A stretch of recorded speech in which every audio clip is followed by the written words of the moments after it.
Hello guys, welcome sa ating channel. Ako nga pala si Kajok TV Official. Gumagawa ako ng content about sa life matters, unboxing videos, and personal life matters. So, sana po ay supportahan niyo po ako dahil road to 3K point 500 na po tayo. Sana po ay ma-unlock na po natin siya. So, without further ado, let's go. Sisimulan ko na. Ang topic pala natin ngayon ay tungkol sa kung paano kung magkaroon o mabigyan ka ng. So, punta na nga tayo sa topic natin guys. Paano kung magkaroon ng rewind? Anong parte ng buhay mo ang gusto mong balikan? Sa akin, kung sakaling wala rin ako or magkaroon ng rewind yung buhay ko, so sanang balikan yung panahon na ipinanganak ako, na sana hindi ganito yung sitwasyon ko. Sana nasa maayos ako. Chance magkaroon ng rewind ang buhay mo. Anong parte nito ang gusto mo balikan? Paano mo ito masasakatuparan?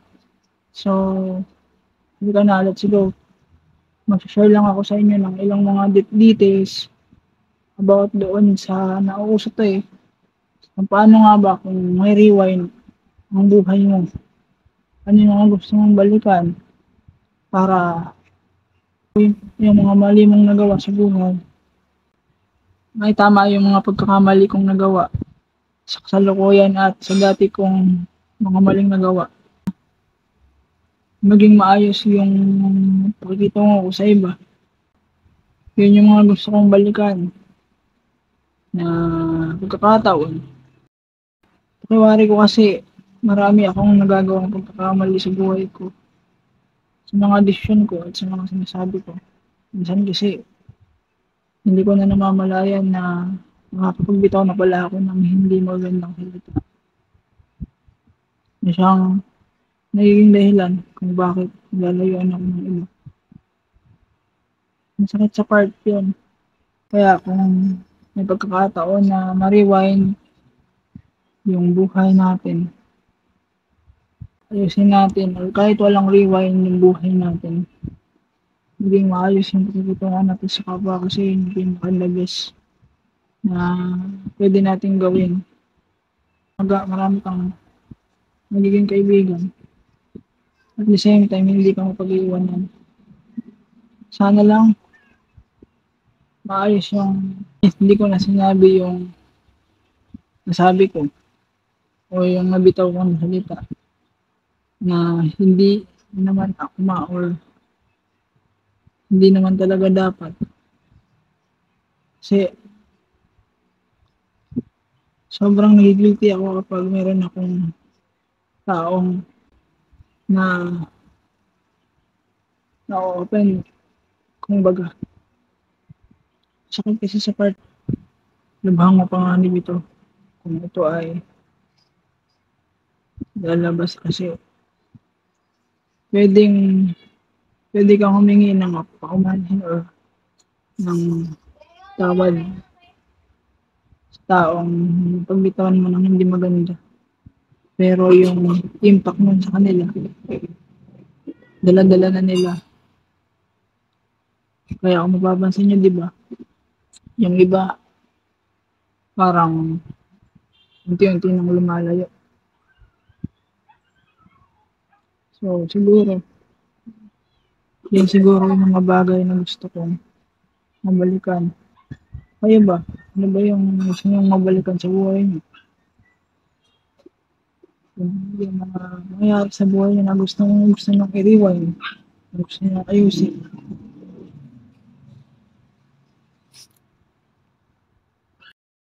Alam naman natin na hindi na natin babalik yung mga dumaan na panahon.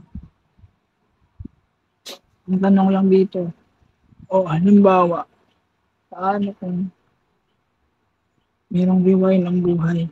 Aling rewind or aling buhay ang gusto mong balikan para ayusin ito?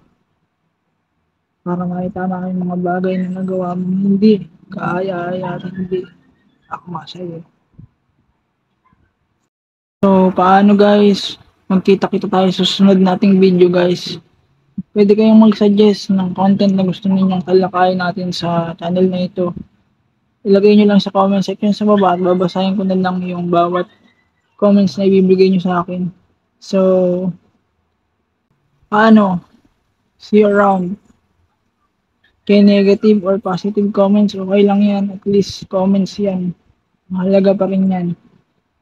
Pero wag naman sanang masyadong below the belt. Hindi rin magandang tingnan yun kapag ganun. Kapag below the belt na yung nasabihin mo sa iba. Or i-comment mo para lang mapansin ka. So, yun na nga guys. Hanggang dito na lang po muna ang video na to guys. At sa mga susunod na araw, mag-uploads pa ako at gagawa pa ako ng content na pwede nating talakayin sa ating channel. So, mag-comment na lang kayo guys if anong gusto nyo guys na topic sa related sa buhay-buhay o sa kahit saan guys. Basta yung alam natin yung kakatulong sa iba at nabibigyan ng lessons ang makakapanood nito. So, ang aral ng buhay na ito ay ang aral ng content na ito ay maging responsable tayo sa bawat sabihin natin sa kapwa natin kasi hindi natin alam na okay pa sa atin yung sinabi natin pero sa kanila may impact na pala.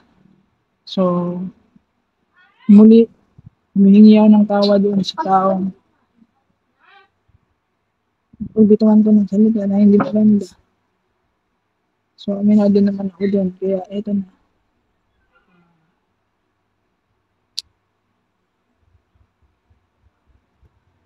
Handa akong humingi ng tawad kahit paulit-ulit. Kahit sabihin mong wala lang yun sa'yo.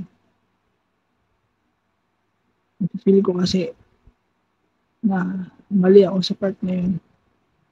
Na dapat hindi ko na lang sinabi. So, masyado na mahaba yung intro natin. Mahirap na i-edit to. So, alam na. See you around.